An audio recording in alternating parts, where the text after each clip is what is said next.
Hello and welcome to the GZERO World podcast. This is where you'll find extended versions of my interviews on public television. I'm Ian Bremmer, and today we are blasting off far into the great beyond. That's right, we're talking about space, a fascinating topic with outsized implications for global security, international cooperation, and scientific discovery.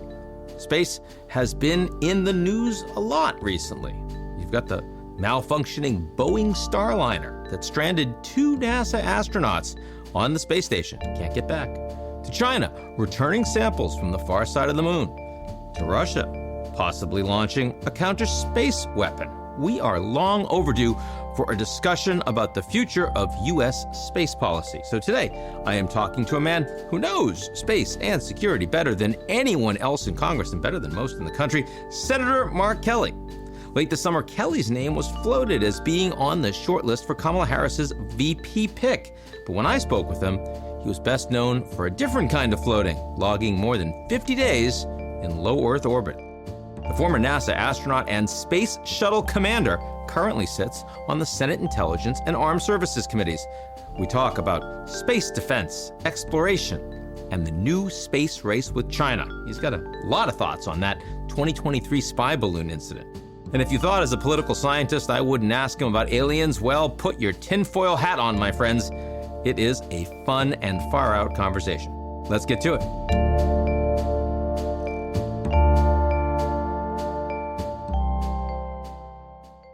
The GZERO World podcast is brought to you by our lead sponsor, Prologis. Prologis helps businesses across the globe scale their supply chains with an expansive portfolio of logistics real estate and the only end-to-end solutions platform addressing the critical initiatives of global logistics today. Learn more at prologis.com.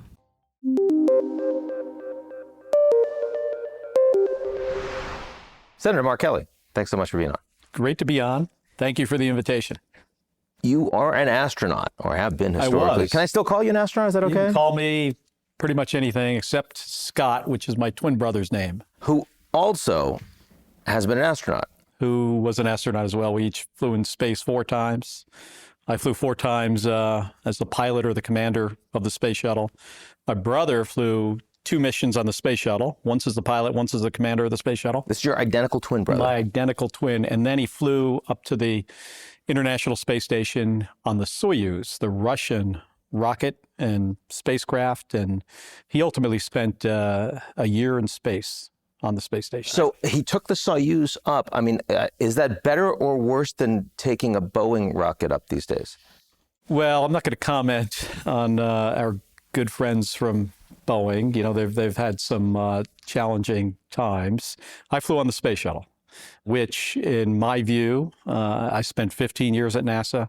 Space shuttle is by far the best spaceship ever built by any country. It is really remarkable. It's a great spaceship. It's a pretty decent rocket ship, though you're flying on the side of the rocket instead of the top of the rocket. And it also happens to be the worst airplane I've ever flown in my life. Because? Just as lousy flying qualities. I'm a former Navy test pilot. It's hard to fly. And it's a glider. And this thing glides from halfway around the planet, starting over the Indian Ocean where you do the deorbit burn. Problem is it glides like a rock or a Coke machine. Mm-hmm. And as you re-enter, you're in this big giant ball of fire, come screaming across the Pacific, and you have one opportunity to land on one runway. You can't go anywhere else. You got to land at the Kennedy Space Center on a single runway in Florida. Yeah, that doesn't sound very well planned. We practice a lot to make sure you get this right on the one try that you get. Now, when you say it's the best spaceship, how much of that is value for money? Well, that's a good question. It was rather expensive. I'm talking about it being the best spaceship from capability. It can carry 7 crew members. In one mission, it carried 8, has a large payload bay, has a pretty decent capacity to low Earth orbit, has a robotic arm, has a great communication system, has a airlock that's external to the crew compartment. So you can send people outside to do repairs. Without the space shuttle, we would not have been able to build the International Space Station, which is the size of a football field, weighs 1 million pounds. It's now a national laboratory and has provided a great return on the investment. But you could not do that without the space shuttle. Fair enough. Having said that, space shuttle was very expensive to design, to build, and then to operate. What we've done over the last decade or so since I left NASA was we've transitioned to a commercial cargo and commercial crew program that has brought the cost down dramatically, saving billions and billions of dollars for the American taxpayer and giving us the ability to get to not only low Earth orbit, but higher at a much reduced cost. International Space Station, enormously exciting that we have that platform and that around the world we have astronauts that are working together there. Right. I've heard recently, they're in the news because Elon Musk has been asked to put together something that will allow it to be taken out of orbit and destroyed. It's towards the end of its natural lifespan? Well, it's already beyond what we had planned. We've had crew members on board since 1998. The first crew member was Bill Shepard and a Russian. And we have crew members on board today. We weren't planning to operate this continuously forever. And it's beyond its original life. And today it takes more crew time to maintain it than it used to. That number is only going to increase. And if we want to do things beyond low Earth orbit, like go back to the moon and go on to Mars one day, we need the money. NASA has a limited budget.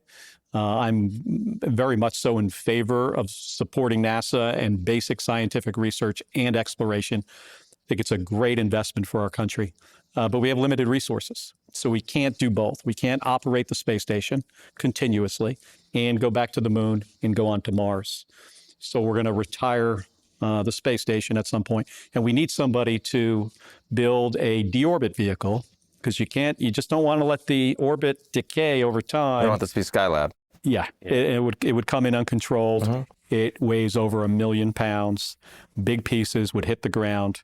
We need to make sure that it safely goes to the spaceship graveyard that we have in a certain part of the Pacific Ocean. Yeah. Mm-hmm. So we'll do that in around 2030 or so. How does the space race look different today than you might have expected 5-10 years ago? Again, I know that the private sector is incredibly involved in driving a lot of what we're doing.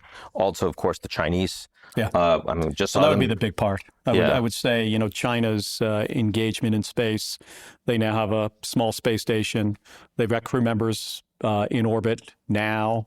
They just returned a sample from the backside of the moon, which no one's done before. Nobody's done. Mm-hmm. Yeah, and it's hard to do. Were we surprised? No, we knew it was coming, but it's something we haven't tried to do. We are certainly capable of doing it, but it's challenging, and you got to give them credit. I mean, they did something successful that we haven't done before. We're way ahead of China in any space endeavor. We need to make sure we stay ahead. So now I would say our competition is now more China-focused than it was in the 1960s with the Soviet Union. Russia has spent a lot of time and effort in the militarization of space. China's doing the same thing. I sit on the Armed Services Committee and the Intelligence Committee. A big concern of mine is, how is the space domain going to be used in any future conflict? And there are challenges we face. Chinese develop, capability, and we keep track of that. We've got to make sure that we can counter their capability, but also, to the extent that we can, prevent them from using, space as a domain in any future conflict. How far behind the Americans are the Chinese? Do we have a decent sense of that at this point? Well, they've got a goal of, putting somebody on the surface of the moon. Right now, I haven't gotten a latest update to find out exactly, where they are, but that's a goal of theirs. I expect we'll be successful with Artemis 3, which is the second crewed flight to the moon that we're working on these right now. We had Artemis 1 couple years ago, went around the moon, uncrewed. Unmanned, yeah. Yeah. Orion is the spacecraft. SLS is the rocket ship. Artemis 2 hopefully will happen next year, sending a crew of 4 around the moon. And then Artemis 3 down to the surface of the moon, I expect will be ahead of the Chinese. I don't feel like we're really in a race with them. What I'm generally more concerned about is, some of the very, say, irresponsible actions that they've taken, not just recently, but in the past. Mm-hmm. When I was the commander of Space Shuttle Discovery in 2008, the Chinese had shot down one of their own satellites with an anti-satellite capability that they had developed. To show that they could. Show that they could do it, and to test that they were able to do it, for them to have some confidence in being able to do that. It created a big debris field. Then later, when I was in orbit at the space station, we had a maneuver to get out of the way of a piece of Chinese space junk from that test. And that could have blown up the ship? Could have destroyed the space shuttle. We don't allow ourselves to get within about a half a mile of anything that can be a threat if we can detect it. Some things you get smaller than about a size of a bolt, starts to get hard. For us to be able to get a state vector on it, to know where it is and where it's going. But if we know something's going to be within a half a mile bubble around the space shuttle or the space station, we tend to maneuver it out of the way. I mean, there has been some cooperation, right? I mean, in the sense that, first with of all, the Russians. With the Russians. Also, in terms of we have no, militarization of the moon. Nobody gets to have, sort of any claims on it, just like Antarctica, right? What do you see so far on the moon? So far.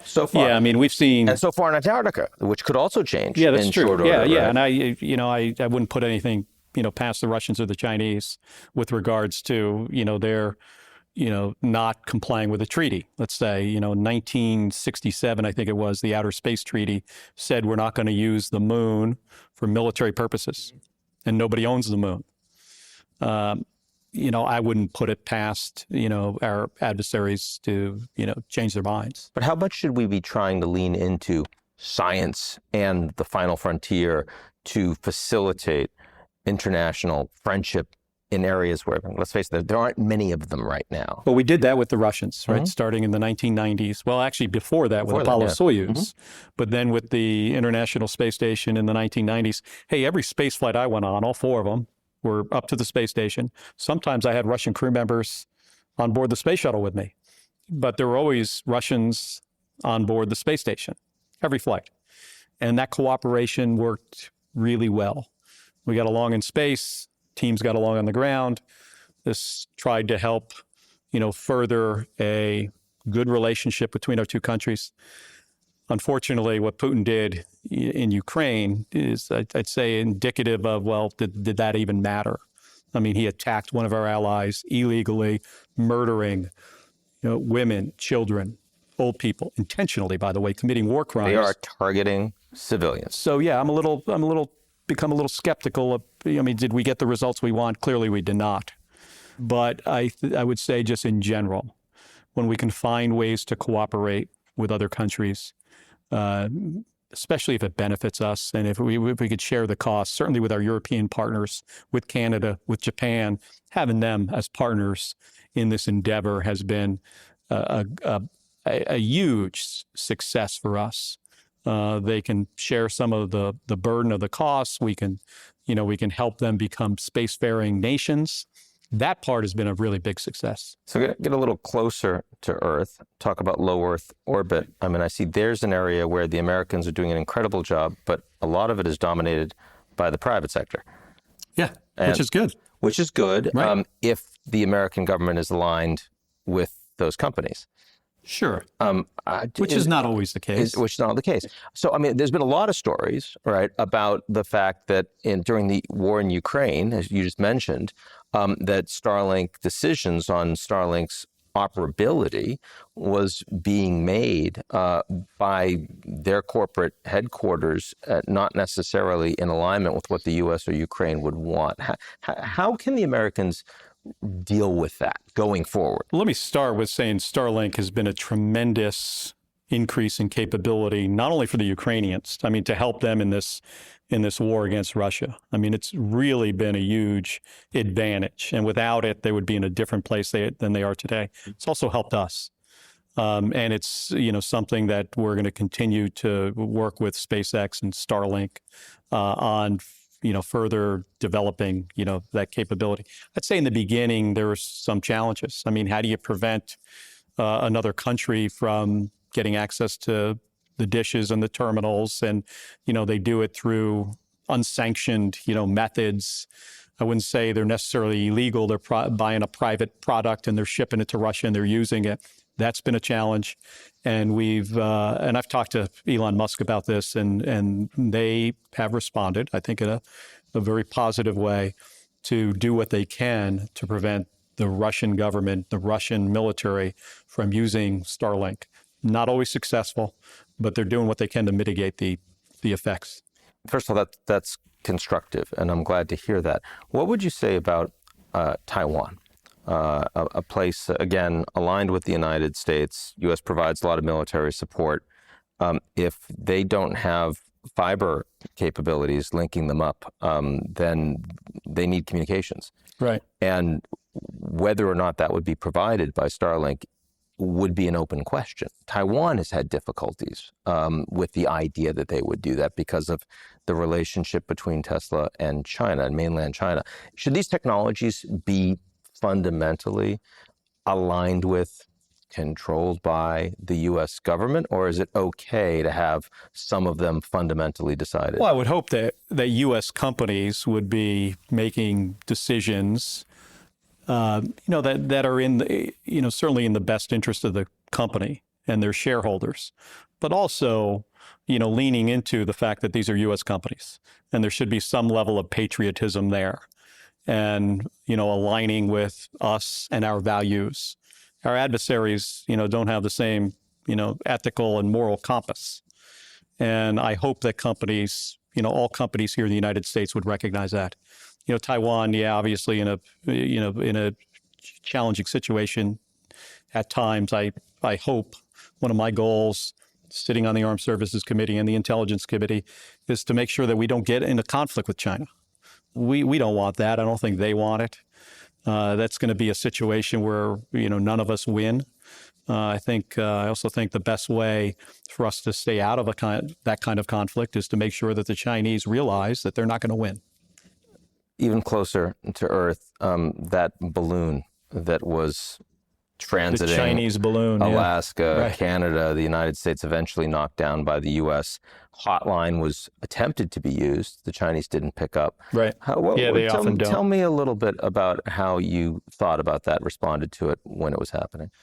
Well, I mean, it's like any other ISR asset. In this case, much closer to home, and much more provocative, right? Flying into our airspace. Maybe they would make an argument it's above our airspace, but they're over the continental United States. It's a pretty provocative thing to do, and they should have realized we're going to figure it out.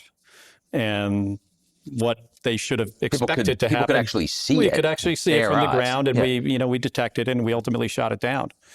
They can get sort of the same kind of data from satellites, not entirely, right? They did that for a reason. Mm-hmm. There was some collection that they received from that balloon that they would not have been otherwise be able to get from something in LEO or higher. That's why they did it. And we shot it down. And then we shot down another one.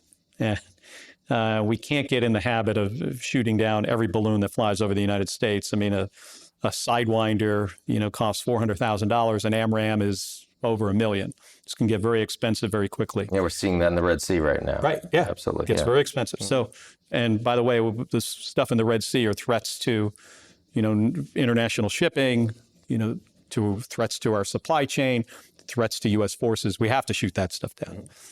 So I've got some legislation, bipartisan legislation, to make sure that at least the balloons that we're launching here from the continental United States and flying over, U.S. territory has a transponder on it. Very simple. So we could, so NORAD could say, hey, we don't need to focus on that one. We don't need to focus on that one. That's a university.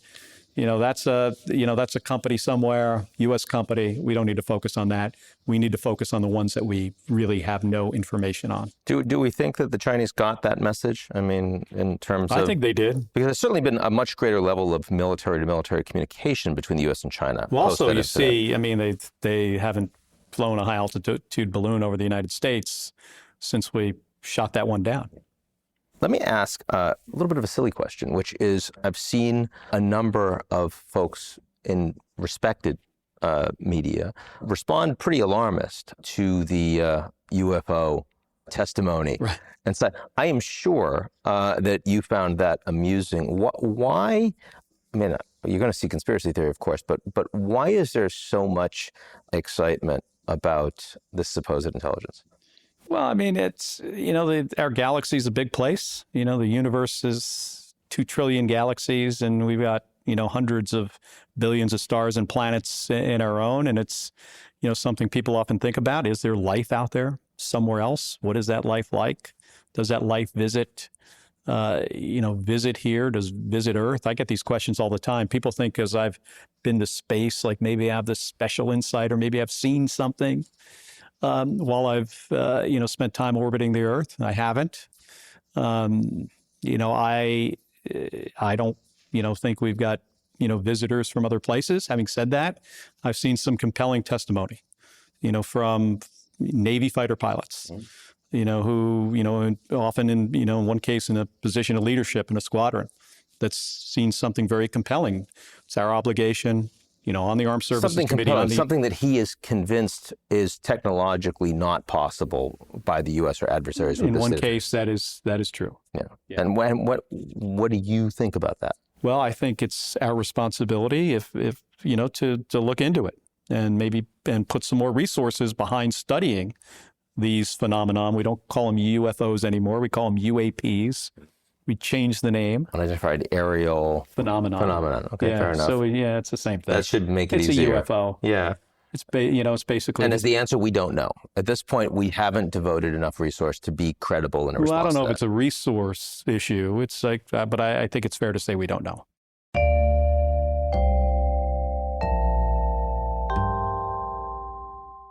You're listening to the GZERO World with Ian Bremmer podcast, your weekly geopolitical deep dive into the world's biggest news stories, featuring in-depth conversations with global leaders and newsmakers.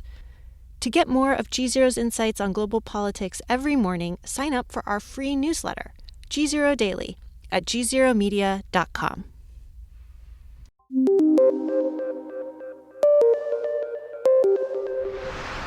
Can I turn just to Washington for a moment? Right. This is a very interesting, to say the least, time. A lot of pressure right now. Washington is always interesting. I've been in Washington in the United States Senate for 3.5 years. It does not get boring. So I was elected in 2020, and that's the same year President Biden and Vice President Harris were elected as well. I've overlapped exactly with the administration, and the stuff that they have accomplished with us, pretty remarkable. Brought down the cost of healthcare for seniors, $35 insulin, CHIPS and Science Act, which I was one of the lead negotiators on and got that through, bringing semiconductor manufacturing back to the United States. Climate change, biggest investment in trying to fix our climate in possibly our country's history, addressing this, warming climate issue, and, bipartisan gun safety legislation. So accomplishment after accomplishment. Prior president, Donald Trump, wants to take us back in Arizona, even back to the 1860s, when you consider women's in terms of the women's reproductive rights. Right. Yeah, wants to take us backwards. Is a threat to our democracy. Is now a convicted criminal. Is a grifter. I mean, there is one issue after another. I mean, I think the contrast is just remarkable. You've got a race coming up in your state as well, an interesting one. With Lake. Interesting Senate race. Absolutely. We've got a lot of Senate races. Yeah. 2018, maybe even 2016, 2018, 2020, 2022, now 2024. And this one getting a lot more attention, in part because of, disinformation and claims of rigging and all of these things. Yeah, and, Rubin's opponent, Kari Lake, also claiming that she is, still possibly the governor of Arizona. She's still fighting the 2022 election, still denying the results of the presidential election in 2020. I mean, and is just a incredibly divisive figure in Arizona, in our politics. You know, this is the state that John McCain came from, yes, right? We are the state, you know, of Uniting Republicans figures. like John McCain. And I can't imagine that the state of Arizona would elect Kari Lake to the United States Senate. Wants to take away people's rights, voting rights, reproductive rights. She's made that very clear. And how does politics in your state feel different as a senator today than it did when you came in? I mean, you know, certainly the Dobbs decision, you know, has changed things, you know, significantly politically, women especially, but, you know, men who support women in their right to make this decision. This has become a big political issue. We've got choice on the ballot in November. I expect it's going to drive voter turnout significantly. By the way, you know, Ruben Gallego, House member, Marine, fought in Iraq, combat veteran, guy lived in a cave with his rifle in Iraq, lived in a cave, you know, fought valiantly for this country. A guy I've worked with very closely. He's on the Armed Services Committee in the House. I'm on the Armed Services Committee in the Senate. We've worked very closely together to accomplish a lot for service members in the state of Arizona. We've got a big military footprint, mostly Army and Air Force, a lot of bases, a lot of service members. He's been a great partner of mine. You know, he is the right guy for this job, and for that reason, he's going to win. Senator Mark Kelly, thanks so much for joining us. It's been great to talk to you. Thank you. That's it for today's edition of the GZERO World podcast. Do you like what you heard? Of course you do. Why not make it official? Why don't you rate and review GZERO World? 5 stars, only 5 stars, otherwise don't do it. On Apple, Spotify, or wherever you get your podcasts. Tell your friends.